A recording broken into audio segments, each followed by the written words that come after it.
I'll be going into spoilers since Avatar: The Way of Water has been out for a couple of weeks, so we can talk about the story in detail. Obviously, the biggest draw for the movie is the visual side of production, and that is all outstanding. I'm sure you've heard about that ad nauseum, and there's not much to add in that regard. So despite looking at this movie from a negative perspective, I don't hate it by any means, and just want to open up a discussion about the story. The reason why I want to focus on the story of Avatar: The Way of Water is because the movie has been in development for over 10 years. So surely in that time, the script should be pretty rock solid, but that didn't feel like the case when watching it. From there being rough dialogue, weird and new story mechanics, some baffling plot points, and an overall script that gives off the feeling of James Cameron having free reign, and no higher-ups having the balls to address different issues within the script. I'll bring up some examples for all these points in a second, and before doing that, I want to draw a comparison to the first Avatar. People have famously called the movie unoriginal, and it was just Pocahontas but with aliens.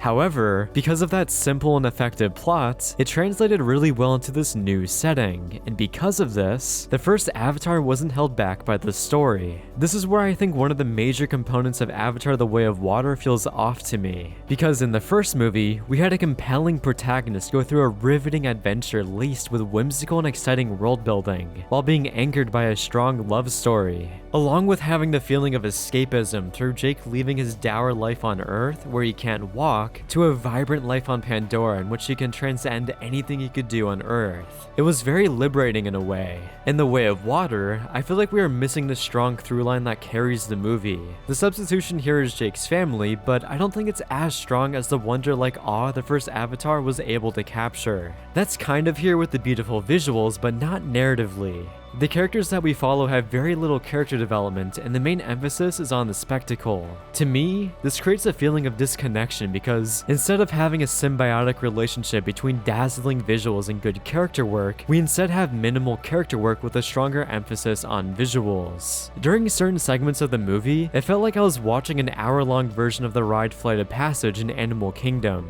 It was more like an experience rather than an engrossing story. And again, that experience was very fun, but you don't have to sacrifice the story and just have scenes solely there for the sake of spectacle. Instead, you could do both like in the first Avatar. Another thing is that Jake, Sully, and Neytiri take a back seat, and Neytiri more than Jake in that regard, so that their kids can take center stage. Now this would be fine in theory if the kids were as interesting as Jake and Neytiri were in the first movie. To me, this isn't the case. Firstly, going into the bad dialogue, Jake's kids are talking as if they are some weird human kids saying bro and cuz in every other sentence. This was very jarring to say the least, and it doesn't give off the notion that these are Na'vi. Now, I know that they have a human father figure, but I find it weird for Jake to teach his Na'vi children human slang words that not even kids use that often. It feels like James Cameron is out of touch with how kids sound, let alone alien kids. You'd think that Neytiri would want them to be more skewed toward Na'vi culture and would probably dislike that.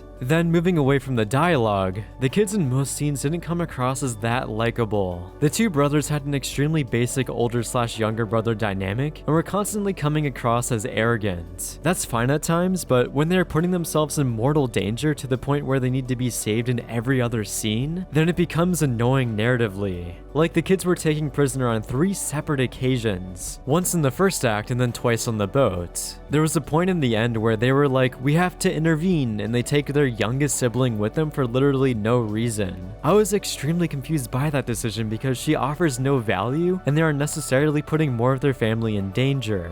The two child characters that I thought were more interesting were Spider and Kiri. For Kiri, it was kind of hard for me to get over the fact that she was being played by a 73-year-old Sigourney Weaver, but she never came across as overly annoying. The mechanic in which she can control certain parts of the world of Pandora was a cool direction to take her. Then the inherent nature of Spider's dynamic of being a human raised by the Na'vi was fascinating. Then to have him be captured by his resurrected Avatar father Quaritch throws on another complex layer that in turn makes for some good scenes. The only issue here plot-wise for this character is at the end of the movie. Throughout the course of Spider's journey, he sees how ruthless and cruel Quaritch is to the Na'vi. There are some brief moments where he kind of bonds with his father and opens up a bit with him, but that gets drastically overshadowed later on by the horrifying things Quaritch does. Also, it feels pretty underdeveloped how Neytiri was so quick to kill Spider during the hostage negotiation in the beginning. The writers kind of drop it and don't address it again. Seems like this would be something something that would heavily affect Spider's loyalty. So the ending in which Spider saves Quaritch's life seems pretty confusing overall, and it feels like he's dooming the fate of the Na'vi in the process, despite the movie giving off the notion that he's still loyal to the Na'vi. I'm sure a lot of people facepalmed during this moment, and it feels like James Cameron wants to keep this villain character around. Although this will kind of be getting into the wonky new story mechanics because, in theory, wouldn't they be able to endlessly bring back these characters in alien avatars? Given that they can now suddenly, through a retcon, download the minds of human beings, as if this is altered carbon suddenly. Seems like a crazy MacGuffin to just breeze over pretty quickly in the beginning. Like, they can deadass just copy anyone's mind now. What the hell is the point of this dumb orange goo that they're mining from the brains of Tulkun that halts your aging when you can just be cloned? Which the orange goo is also insanely absurd that an entire vial is only worth $80 million. We live in a world currently where there are ultra billionaires, let alone the future where these people will become even more obscenely rich. Like, Bill Gates can buy about 1,300 of those vials right now and can basically use them as his morning routine face lotion. So that new mechanic was really silly, but I don't see the point of this. If humans in this story can make avatars of aliens, then shouldn't they be able to do so for humans? I would assume that would be at least easier. So then, what would be the point of buying age lotion when you can transfer your mind into a new body? I know this is something relatively minor in the grand scheme of things to get caught up on, but these world-building story elements don't add up, and when your world doesn't consistently make sense, then it will come across as faulty. This wasn't as much of an issue in the first Avatar because it didn't have conflicting elements. Unobtainium was kind of a meme, but it worked as a baseline for the antagonists to pursue. However, in The Way of Water, being able to easily clone people and copy their minds contradicts the need for the orange glob of de-aging. This is a big problem to me because this is the main objective of the antagonists. Then going into some other weird plot points is that the humans now want to colonize Pandora. This sounds pretty ridiculous because firstly, why would humans pick a planet with no oxygen, and that also has a hostile population that they will have to fully exterminate to live in? Wouldn't it be easier to pick a different planet at this point? Like, it made sense in the first movie to go to Pandora because it was rich in unobtainium, and they were just there to mine it, but to choose to live there seems like an odd choice. It just feels like James Cameron is forcing the humans to come back on very slim and unrealistic motivations, just so that we could have this conflict. So reworking their motivations and reasoning for being there seems like a given, and it can be as simple as there's no more unobtainium on Earth and they need it on Pandora, and that's why they came back. Not to live there permanently, and instead to essentially wage war on Pandora for all its resources. I know that James Cameron is making a statement about how the Earth is dying and we need to find a new planet, but when you have the means of interstellar travel, then surely we'd have more options than just Pandora. Then to list off a couple of other weird plot points are the sea people disappearing halfway through the third act when the eclipse happens, and then Jake saying that he needs to protect the Forest Na'vi clan by leaving, and then he just joins a new clan that he then endangers with his presence. Seems like a forced way to get to the sea.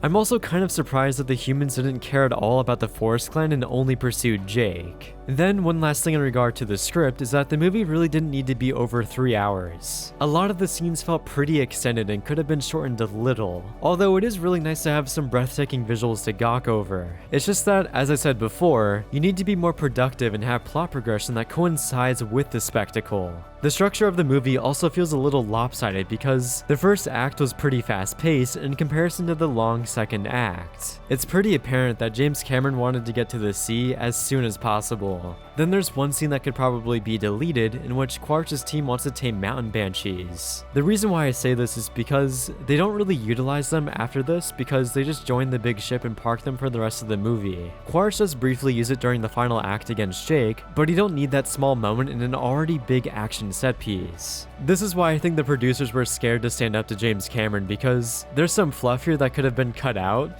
considering that the movie is 3 hours and 12 minutes. I know I've been talking about all the negatives within the story, but there are still some shining positives. My favorite parts are definitely the strong emotional moments between Jake and Neytiri that really carry the movie at times. Zoe Saldana in particular really blew me away with her performance, and I'm pretty sad that she wasn't in the movie all that much. Then the whale poaching was so heartbreaking.